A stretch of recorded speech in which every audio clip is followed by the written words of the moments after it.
Assalamualaikum warahmatullahi wabarakatuh. Alhamdulillahirabbil alamin. Asyhadu an la ilaha illallah wa asyhadu anna Muhammadan abduhu wa rasuluh sallallahu alaihi wasallam wa ala alihi wa ashabihi amma ba'da. Bapak Ibu yang dirahmati Allah, kembali di sini saya akan memberikan beberapa arahan dan juga beberapa penjelasan yang berkaitan dengan pelaksanaan ibadah umroh.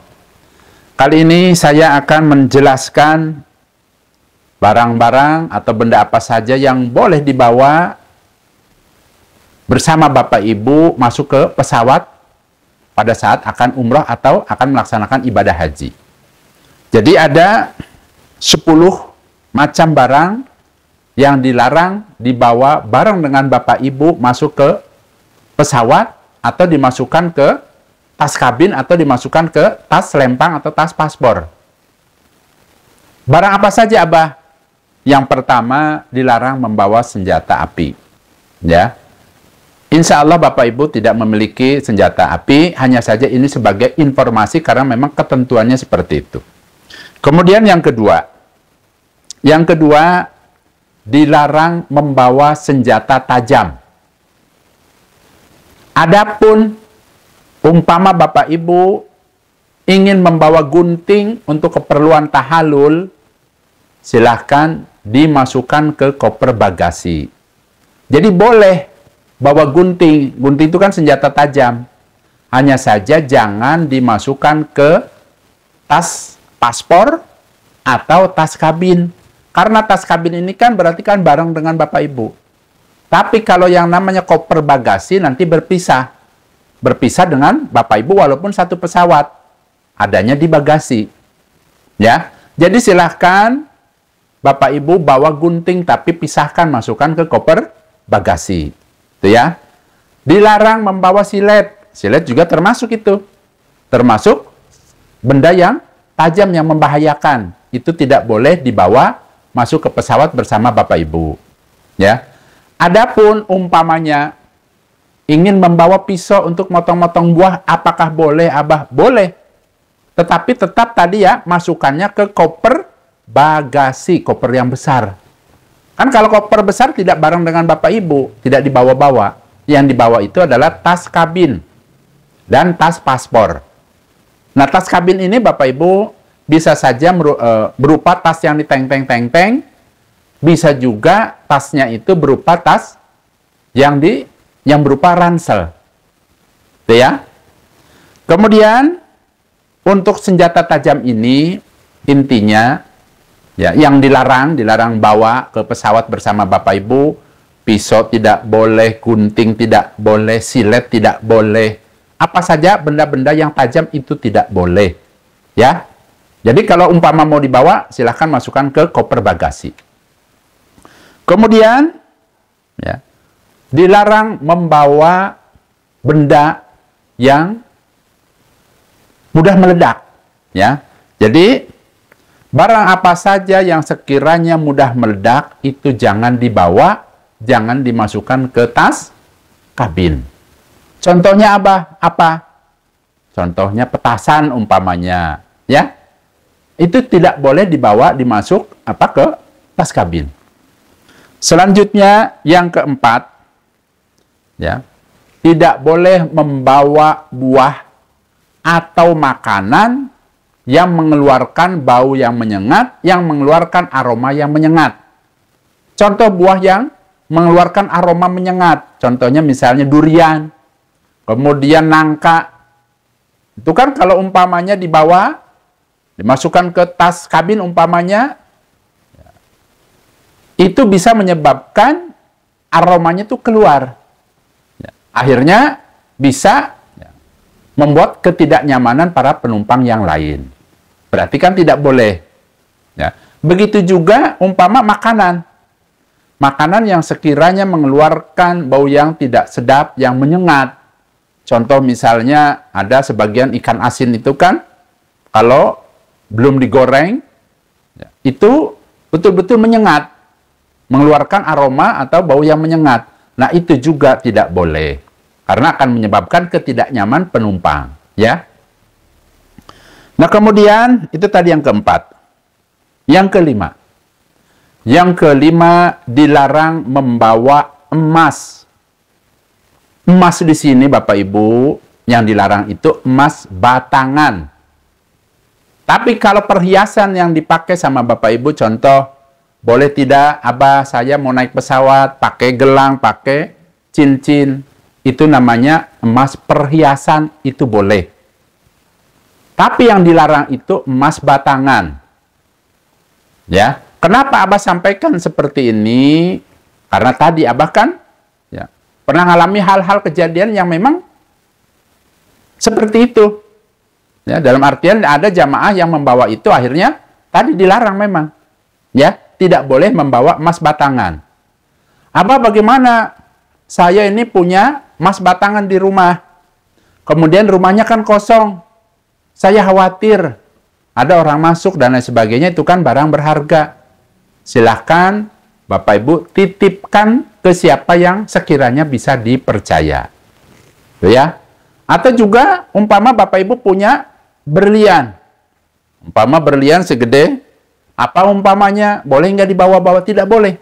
Karena dikhawatirkan nanti pada saat akan masuk ke mana tadi imigrasi, umpama walaupun lolos di imigrasi Indonesia, bisa saja nanti kena imigrasi pada saat di Saudinya.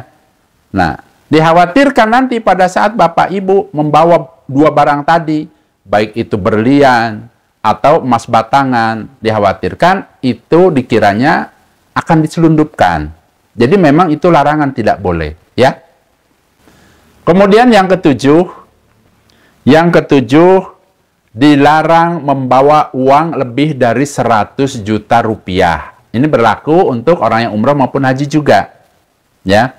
Berarti per orang diusahakan tidak lebih dari 100 juta. Ya. Adapun umpama ingin lebih dari 100 juta supaya laporan ke biro travelnya. Karena nanti disuruh ngurus laporan ke pihak-pihak yang berwenang. Karena itu merupakan larangan. Tidak boleh per orang itu membawa uang lebih dari 100 juta keluar dari wilayah Indonesia. Memang itu aturannya. Insya Allah masih berlaku. Kemudian yang kedelapan, dilarang membawa tongkat. Atau untuk lebih mudah dipahaminya, yaitu dilarang membawa benda yang bisa digunakan untuk memukul. Ya. Bisa tongkat, misalnya golf, atau barangkali ya, karena ingin membuat video nanti di tanah sucinya, sehingga membawa ya, tripod yang panjang, yang besar, itu tidak boleh. Caranya, kalau ingin membawa alat-alat tersebut, silahkan masukkan ke koper bagasi. Karena selama ini Abah juga pernah membawa tripod yang tinggi besar, masukannya kemana? Ke koper bagasi, itu boleh. Ya, intinya jangan dibawa bareng dengan Bapak Ibu, itu tidak boleh. Yang bisa membahayakan. Kemudian yang kesembilan, untuk tas kabin, baik itu berupa ransel, atau yang ditenteng, atau modelnya koper yang bisa didorong-dorong tapi yang ukuran kecil, tidak boleh melebihi beratnya itu 7 kg. Ya, itu peraturannya seperti itu. Berarti untuk Bapak Ibu yang akan melaksanakan haji maupun ibadah umroh, Abah menyarankan supaya nyaman, supaya mudah, diusahakan ya, tas kabinnya itu ya, jangan diisi terlalu banyak barang. Karena akan menyebabkan kesulitan pada saat nanti ingin masuk ke pesawatnya. Pertama berat, keduanya yang namanya kita nunggu di pesawat itu banyak jalan. Apalagi umpamanya pesawatnya itu mampir-mampir dulu. Itu akan merepotkan. Usahakan bawa tas kabin itu sesimpel mungkin, yang mudah dan jangan yang berat-berat. Itu ya. Itu pesan Abah seperti itu. Untuk kenyamanan dan kemudahan Bapak Ibu. Kemudian yang ke-10, apabila ingin membawa power bank, diusahakan maksimal 20.000 mAh. Kapasitasnya 20.000 mAh. Tapi yang dilarang itu kalau Bapak Ibu membawa power bank di atas 20.000 mAh, itu tidak boleh. Selama ini Abah bawanya yang 20.000 mAh. Dan itu dibawanya dimasukkan ke tas kabin. Tidak boleh dimasukkan ke tas bagasi karena khawatir meledak. Ya. Jadi kalau ingin membawa charger, bawa power bank, diusahakan ya masukannya ke tas kabin ya. Selanjutnya yang ke-11 ya. Pada saat Bapak Ibu ingin masuk ke pesawat dan bawa barang-barang yang berupa cairan, contoh bawa minyak kayu putih umpamanya, atau apa saja yang berupa cairan di botol, tidak boleh dalam satu botol itu melebihi dari 100 mili. Ya, maksimal 100 mili satu botolnya. Dan umpamanya, ya, ini umpamanya, Abah boleh tidak saya bawa botol, ya, botol apa yang kosong tapi yang besar, kemudian diisi cairannya hanya 100 mili. Nah, ini juga diusahakan ya, jangan seperti itu. Karena pernah ada kasus. Ya, maksudnya tetap dipertanyakan. Lebih baik kalau kita ingin membeli sesuatu, umpamanya minyak kayu putih, atau benda apa saja ya, semacam cairan, diusahakan botolnya sesuai dengan itu ukurannya. Isinya maksimal 100 mili, ya 100 mili sesuai dengan ukuran botolnya. Itu ya. Karena kan berarti memang sudah takarannya dan botolnya juga ukurannya kecil seperti itu. Nah itu ya 11 barang atau benda yang dilarang dibawa masuk ke pesawat bersama Bapak Ibu. Ya, terutama tadi dibawa ke kabin, dimasukkan ke tas kabin maupun juga tas paspor. Itu ya. Adapun mungkin ya, Bapak Ibu ada yang ingin dipertanyakan karena ini ya masalahnya tadi terkadang kan harus jelas. Kenapa Abah jelaskan? Karena belum tentu dari biro travelnya itu sampai mendetail seperti ini. Tujuan Abah adalah membantu untuk kelancaran perjalanan Bapak Ibu, dan Abah berharap mudah-mudahan yang ingin melaksanakan haji maupun ibadah umroh, mudah-mudahan tadi Allah memberikan sehat, Allah memberikan banyak kemudahan pertolongan, mudah-mudahan sukses mendulang pahala, panen pahala, mudah-mudahan hajinya mabrur, umrohnya juga mabrur. Itu ya.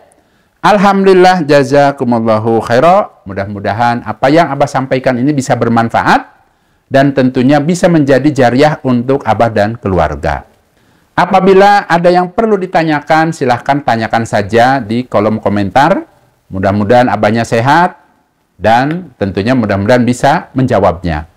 Ingin ya, mengetahui lebih dalam tentang Abah, silahkan bisa buka TikTok. Ya, ada TikTok itu Abah Jojo Umroh. Ya. Kemudian di Instagram ya, juga nama Instagramnya yaitu Abah Jojo Umroh. Silahkan ya, boleh atau bisa follow baik itu Instagramnya maupun juga TikToknya, atau di Facebook juga ada. Ya, sama namanya Abah Jojo Umroh. Nah, saya rasa itu saja Bapak Ibu. Mudah-mudahan Allah memberikan kemanfaatan dan keberkahan. Abah pamit. Wassalamualaikum warahmatullahi wabarakatuh.